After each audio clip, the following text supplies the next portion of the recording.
Kenapa masih rahasia? Kami mau kasih surprise kepada pemerintah gitu ya. Bahwa kalau rakyat berdaya, Anda bisa dikritik dengan cara cerdas. Ini bukan format baru sebenarnya dalam ketatanegaraan di dunia. Walaupun lumrahnya ada di sistem pemerintahan parlementer, tapi kami ingin menghidupkannya di dalam sistem pemerintahan presidensial kita yang sedang karut-marut ini. Guys, tolong kasih tahu gue kenapa namanya harus shadow kabinet atau kabinet bayangan. Ini tuh mereka lagi main akatsukian atau emang karena terinspirasi dari bohirnya ya yang suka di belakang layar bagai bayangan aja. Kan mereka ini tuh getol ya mengkritik pemerintah gitu, seolah-olah pemerintah itu tidak merepresentasikan rakyat. Tapi masalahnya kenapa solusinya itu membentuk kabinet yang bahkan mereka tidak pernah dipilih rakyat sama sekali gitu. Tolong jelaskan, logika gue gak masuk. Maksud gue tuh jangan sampai ya bersikap seolah gak punya pilihan, padahal memang dari awal itu udah kebelet untuk memilih diri sendiri. Anyway, mereka ini kan bukan oposisi secara official ya, karena kan mostly isinya NGO dan juga think tank yang cosplay jadi menteri aja, seolah-olah ya cuma mereka itulah yang lebih layak dari kabinet merah putih yang jelas punya legitimasi. Jadi gak kebayang anjir ketika tiba-tiba LinkedIn mereka itu berubah ya, mencantumkan experience jabatannya adalah menteri di shadow kabinet.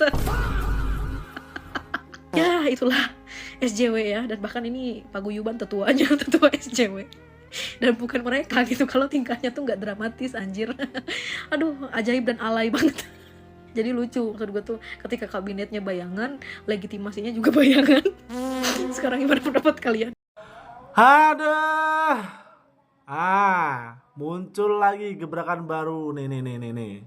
Inilah yang disebut londo ireng ya, begini nih yang disebut londo ireng. Ini kalau dalam kategori ya disebut makar juga sih ini. Karena apa nih, lihat dibaca nih. Formasi kabinet bayangan. Terus yang milih mereka tuh siapa gitu loh. Terus presidennya mana, nggak dicantumin loh, presidennya mana, kok nggak dicantumin. Harusnya dicantumin presiden bayangan gitu loh. Ini nih kayak Ferry Amsari kan sering oposisi lah, coba deh menyuarakan tuh. Kalau kalian bener-bener membela masyarakat, coba suarakan yang lantang RUU perampasan aset dan hukuman mati ke koruptor, coba deh. Dan mahasiswa juga nih, coba deh sekali-sekali demo beruntun terus, sahkan tuh RUU perampasan aset, hukuman mati ke DPR. Kok demo lengserkan presiden, aduh, otak dungu. Padahal presiden lagi nangkepin koruptor, kok selalu dilengserkan. Nih otak kalian di mana mahasiswa? Aduh, bego banget sumpah. Katanya Indonesia pengen bersih-bersih, tapi nggak didukung presidennya nangkapin koruptor, kan aneh. Aduh. Ya ini yang disebut londo ireng. Coba kalian komen nih. Ini yang mau jadi presiden bayangannya siapa, coba komen. Aduh, kocak emang di londo ireng, kocak di londo ireng. Aku setuju, kalau misalkan di era Prabowo sekarang, banyak konten itu kena take down. Termasuk konten aku aja yang cuma ngelurusin hoax, itu bisa kena take down. Jadi sebelum menyoroti bahwa cuma di era Pak Prabowo, kritik-kritik itu dibungkam, kita juga harus melihat bahwa dalam sistem take down sebuah video, dalam sistem sebuah sosial media, take down itu nggak cuma terjadi karena pemerintah yang mau. Yang paling sering terjadi itu adalah pertama, mass report dari para pengguna sosial media yang lain. Entah mau kontennya benar, mau kontennya nyebarin hoax. Pokoknya kalau udah kena mass report, itu biasanya langsung kena take down. Dan sayangnya pemerintah kita nggak bisa ngatur tentang hal itu. Ya harusnya Menteri Digital mengerti lah ya, kan Menteri Digital. Masa sih Menteri Digital nggak mengerti tentang algoritma dan sistem dari sosial media? Tapi kan Kak, yang suka mengkritik pemerintah itu kan memang dibungkam. Buktinya banyak yang dilaporin polisi. Kata siapa? Yang dilaporin ke polisi cuma yang kritik pemerintah. Bahkan Baswedan aja dilaporin polisi, guys. Enggak, bukan Baswedan yang ngirim karangan bunga ke nikahan aku. Tapi salah satu konten creator yang selama ini tuh sering mengabarkan kabar baik dari pemerintah ya. Hisham Baswedan, atau yang mungkin lebih kalian tahu sebagai Arab, atau Hisham Taufik. Dilaporin ke polisi sama mantan narapidana korupsi. Nih, yang ngelaporin Hisham ke polisi itu adalah Saman Hudi Anwar. Dia itu adalah ex wali kota Blitar. Dan ketika waktu pas dia menjabat dulu sebagai wali kota Blitar, dia tersandung kasus korupsi. Kemudian ya sudah divonis untuk menjadi narapidana korupsi. Jadi sudah terbukti di pengadilan bahwa dia pernah korupsi. Kemudian setelah selesai menjalani masa hukumannya, dia masuk penjara lagi. karena dia menjadi otak perampokan.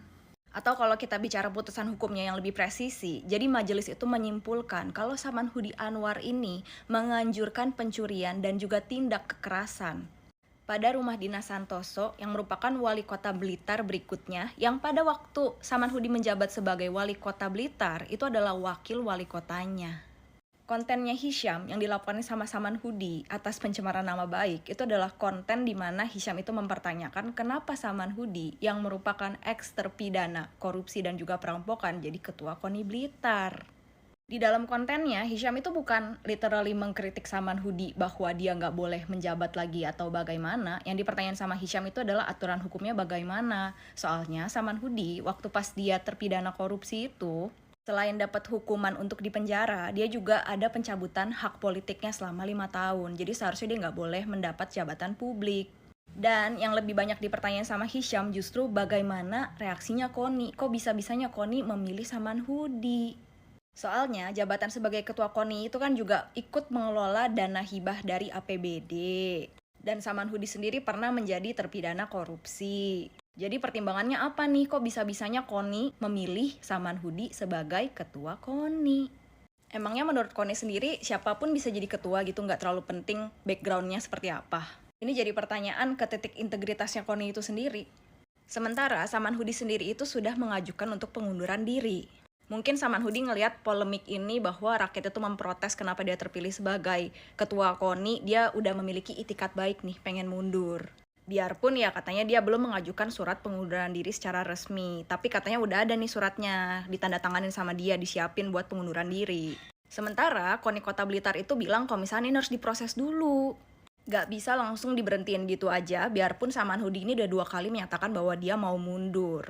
Saman Hudi sendiri pada tanggal 18 Juni kemarin itu sudah dilantik sebagai ketua KONI.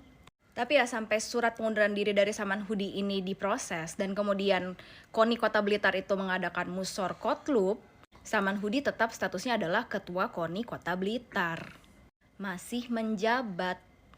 Tapi nih, biarpun Saman Hudi ini udah beritikat baik dari kemarin pengen mundur, entah kenapa KONI Jawa Timur itu malah bilang kalau alasannya cuma sibuk gak perlu mundur. Ya katanya kalau misalnya sekedar sibuk doang, mending ya ditunjuk aja ketua harian buat menjalankan tugas hariannya sebagai ketua KONI.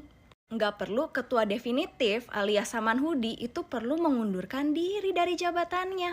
Ini jadi pertanyaan lagi gitu. Padahal Saman Hudi itu udah pengen mundur supaya membantu menjaga integritas KONI agar tidak memiliki ketuanya adalah mantan narapidana korupsi. Tapi sampai sekarang, dari informasi publik yang beredar, Saman Hudi itu masih belum diberhentikan secara resmi. Ada apa sebenarnya dalam KONI? Kok Saman Hudi yang udah menyatakan pengen mundur, sampai sekarang kayaknya nggak dibolehin berhenti, malah disaranin suruh punya ketua harian aja. Dan kemudian tanggal 29 Juli kemarin, Hisham itu dapat surat dari kepolisian yang memanggil dia terkait laporannya Saman Hudi atas pencemaran nama baik. Ya mungkin Saman Hudi itu waktu pas kemarin ini lihat videonya Hisham itu kaget karena di situ Hisham menyebutkan tentang masa lalunya, rekam jejaknya. Saman Hudi kan kalau kita lihat ya udah beritikat baik ya, sepertinya dia ingin kembali menjadi masyarakat biasa yang hidup tenang, jadi nggak mau kalau misalkan masalah-masa lalunya diungkit-ungkit terus, dia pengen membuka lembaran baru. Makanya langsung 2 hari setelah Hisham ngebuat video itu langsung dilaporkan ke polisi sebagai pencemaran nama baik. Manusiawi, ya namanya kita pengen hidup tenang, tiba-tiba ada orang menceritakan tentang rekam jejak kita gitu. Jadi kita ya panik mungkin. Kan bisa lihat ya di sini, pelaporannya itu adalah tanggal 28 Mei 2026. Sementara Hisham itu membuat konten pada tanggal 26 Mei 2026. Mungkin Saman Hudi tidak memikirkan konsekuensi apa-apa, dia cuma pengen membela dirinya sendiri, makanya bikin laporan pencemaran nama baik ini. Bukan berniat untuk membungkam, hanya membela haknya sebagai warga negara aja. Tapi kalau misalkan ke depannya Saman Hudi itu disibukkan dengan kegiatan proses hukum masalah pencemaran nama baik ini, sementara KONI tidak memproses-proses tuh masalah pengunduran dirinya Saman Hudi, integritas KONI itu bakal dipertanyakan. Kenapa sih Saman Hudi udah beritikat baik pengen mundur kok nggak diproses-proses? Emang nggak apa-apa ya ketua KONI itu sekedar nama tercantum aja, sementara pelaksananya ya cuma ketua harian doang? Dan buat kabinet bayangan nih, daripada kalian sekedar bilang kalau misalnya kritik-kritik itu dibungkam, buat Kemenpora kabinet bayangan tolong dong ini dikritik KONI supaya bisa cepat membantu proses pengunduran dirinya Saman Hudi. Kasian loh, orangnya udah beritikat baik mau mundur, tapi Koninya nggak ngasih-ngasih mundur. Tapi emang ada ya Kemenpora di Kabinet Bayangan?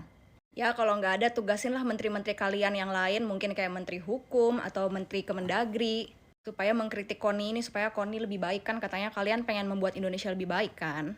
Buktiin, kalian itu bukan cuma sekedar cosplay jadi menteri-menteri pengen kritik Pak Prabowo doang. Tapi kalian memang beneran pengen memperbaiki struktur dan juga organisasi serta integritas dari para lembaga-lembaga yang ada di Indonesia. Ya, salah satunya bisa lah dimulai dari Menteri Hukum kalian memberikan bantuan hukum buat Hisham. Jangan cuma belain yang sekubu. Jangan dianggap bahwa munculnya Kabinet Bayangan ini hanya semata-mata karena keinginan orang-orang tertentu yang ingin jadi menteri-menterian. Oh tidak, mereka itu kaum-kaum intelektual, orang-orang dengan kualifikasi tertentu yang memungkinkan mereka membuat konsep dan menuangkan ide-ide mereka secara brilian dalam satu model yang mungkin akan disandingkan dengan kabinet formal. Dan itu jangan dianggap biasa, dan itu ada bahayanya. Bukan berarti bahwa apa yang mereka lakukan tanpa bahaya. Pertama, ini akan memicu polarisasi masyarakat yang lebih tajam lagi. Mengapa? Oleh karena ketika konsep-konsep yang dikeluarkan oleh Kabinet Bayangan ini untuk tujuan konfrontasi, untuk tujuan disandingkan dengan program-program yang dimiliki oleh pemerintah atau kabinet yang resmi, maka akibatnya di sana akan mempersempit ruang dialog dan ruang kolaborasi antar elit. Jadi elit-elit yang selama ini pro pemerintah dengan kontra pemerintah akan semakin tajam. Di satu sisi yang pro akan terus mendukung program-program pemerintah, yang pada sisi yang berbeda, yang kontra pun akan terus mendorong dan terus mempublikasikan serta mensosialisasikan program-program penyanding yang dihasilkan oleh Kabinet Bayangan ini. Dan akibatnya masyarakat diberi dua pilihan, dua sodoran. Baik mana? Programnya pemerintah atau programnya Kabinet Bayangan. Nah, tentu oleh karena program pemerintah itu diimplementasikan, dalam implementasinya pasti ada evaluasi, pasti ada kekurangan-kekurangan. Disinilah letak kelemahan dari program-program pemerintah. Sementara Kabinet Bayangan yang tidak pernah diimplementasikan, serasa dia adalah barang yang tidak pernah dibuka dari kemasannya sehingga terkesannya tetap bagus. Dia belum diuji secara implementatif, tidak diuji dalam tataran praksis. Yang dengan demikian, dia tetap saja akan mendapatkan penilaian yang bagus, penilaian yang baik. Bahaya yang kedua, program-program Kabinet Bayangan itu tidak disertai dengan akuntabilitas publik. Dia tidak harus mempertanggungjawabkan kepada publik, karena dia kabinetnya bentuk-bentuk sendiri. Bukan karena hasil pemilu seperti Pak Presiden yang hasil pilpres kemudian membentuk kabinet. Nah, dia tidak harus bertanggung jawab secara keuangan, secara hukum, dan secara administratif. Berbeda dengan kabinet yang dipimpin oleh presiden. Dia harus mempertanggungjawabkan semuanya. Sehingga tanpa akuntabilitas itu cenderung menghasilkan program-program yang sangat populer walaupun tidak realistis dan tidak mungkin untuk dilaksanakan. Tetapi secara konseptual bagus. Nah, ini yang juga sangat membahayakan. Nah, oleh karena itu terus kita pantau sejauh mana pergerakannya dan mari kita dewasa menanggapi kehadiran Kabinet Bayangan ini. Bagaimana menurut Anda? Udah 2 Agustus, fearmongering karena ada demo besar katanya nanti sudah dimulai. Dengan cara mal-mal yang mempunyai satu grup itu melakukan yang namanya pemasangan pagar-pagar besar di mal-malnya mereka. Tapi sekarang udah dicopot. Dan kemarin-kemarin banyak banget yang lucu ya. Ada Kementerian Bayangan, Shadow Ministry. Itu dia pakai presidensial atau pakai parlementer ya. Kalau presidensial siapa presidennya? Parlementer siapa perdana menterinya? Gue pernah main rumah-rumahan, main puasi-puasian juga gue pernah. Tapi dari semenjak gue masih kecil sampai sekarang, gue tuh belum pernah gitu kepikiran untuk main kabinet-kabinetan, menteri-menterian gitu. Kayak apa sih, kan tuh kayak mind-blowing banget gitu. Ada aja gebrakannya. Ini gue yakin nih grup dibuat tadi malam, besok langsung jadi. Makanya kelihatan aneh sekarang. Terus ada yang bilang juga, kami menganut sistem dari beberapa negara. Ya lu pindah ke negara tersebut lah.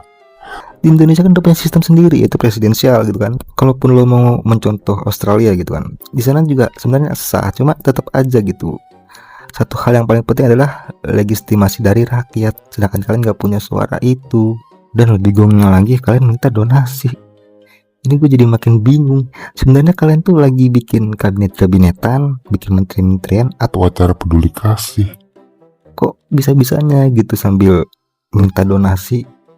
Duit pusat habis kah? Atau belum cair? Atau biar terlihat organik, jadi gak ketahuan kalau sebenarnya kalian juga dapat bayaran.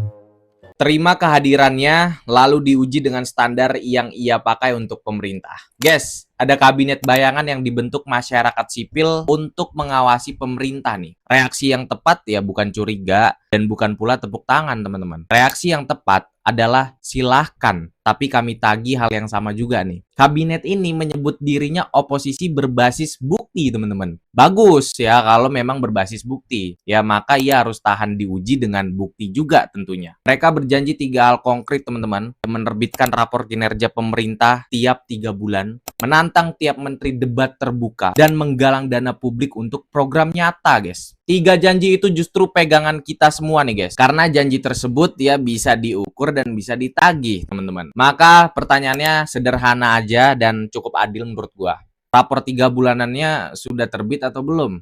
Ya kan? Metodologinya apa? Siapa yang menilai? Dan bisakah publik memeriksa cara mereka menilai, teman? Dana yang digalang dari publik itu, laporannya kemana gitu? Diaudit siapa? Ya, sebuah gerakan yang menuntut transparansi anggaran negara tentu tidak keberatan nih ya membuka transparansi anggarannya sendiri, ya kan? Dan rekomendasi kebijakan alternatifnya, teman-teman, saat diuji balik, apakah lebih baik dari yang dikritik gitu, guys? Atau hanya berbeda aja, teman? Ini bukan menolak pengawasan ya, guys ya. Ini menyebutnya dengan syarat yang mereka tetapkan sendiri, teman-teman. Kalau standar untuk pemerintah adalah data, kajian, dan keterbukaan, teman-teman, maka standar itu berlaku 2 arah, ya kan?